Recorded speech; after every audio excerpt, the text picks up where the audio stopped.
Hi, my name is Shaji Kumar. I am a consultant in hematology at the Mayo Clinic in Rochester, Minnesota. The treatment paradigms for relapsed multiple myeloma continue to evolve at a rapid pace given the number of new therapies that have been approved over the past decade. Increasingly, we think about the relapses in multiple myeloma as the early relapses, which typically are the first three, and the late relapses beyond the third relapse. The reason for this categorization is primarily based on the significant number of phase 3 trials have been done in the setting of early relapses and the emergence of many of the newer therapies, particularly the immunotherapies in the setting of multi-drug refractory setting, often refractory to all three classes of drugs, the proteasome inhibitor, the immunomodulatory drugs, and the anti-CD38 monoclonal antibody, often referred to as a triple class refractory. Now, in the setting of early relapses, the phase 3 trials have invariably looked at 3 drug combinations versus 2 drug combinations, consistently demonstrating an improved progression-free survival and often demonstrating an improved overall survival as well. Based on this data, we think use of a 3 drug combination, including the dexamethasone and incorporating 2 different classes of drugs should be considered the standard of care in the early relapses. And it is relatively easier to do that in the early relapses since we have multiple classes of drugs available with several drugs within each class.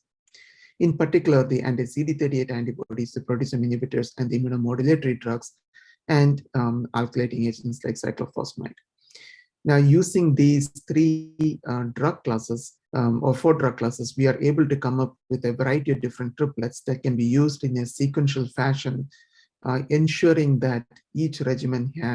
don't have overlapping mechanism of action compared to the ones before that. So, for example, given that majority of the patients at the time of first relapse are refractory to lenalidomide because of the uniform use of lenalidomide maintenance,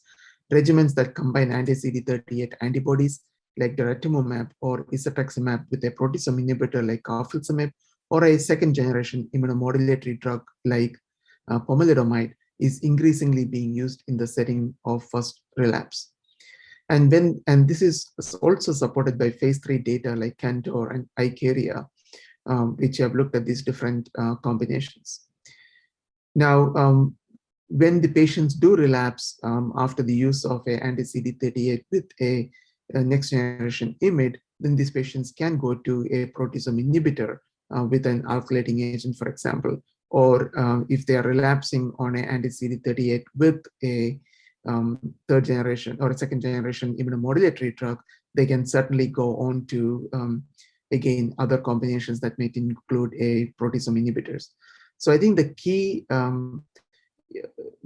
approach for treating these multiple relapses in myeloma patient is to come up with regimens that have non-overlapping mechanism of action and also non-overlapping toxicities to the extent feasible.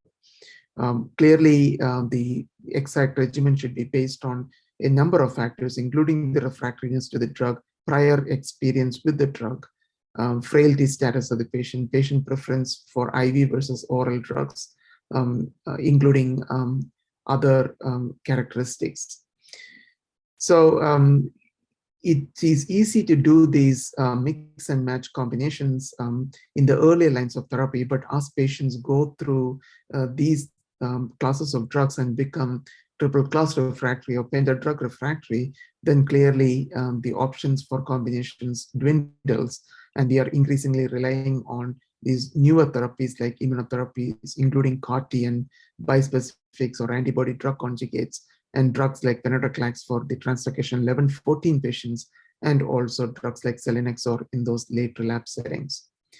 Now, as we have these newer drugs move into combinations and into early lines of therapy, the definitions of the early relapse will continue to evolve with possibly additional lines being incorporated into that earlier relapse category.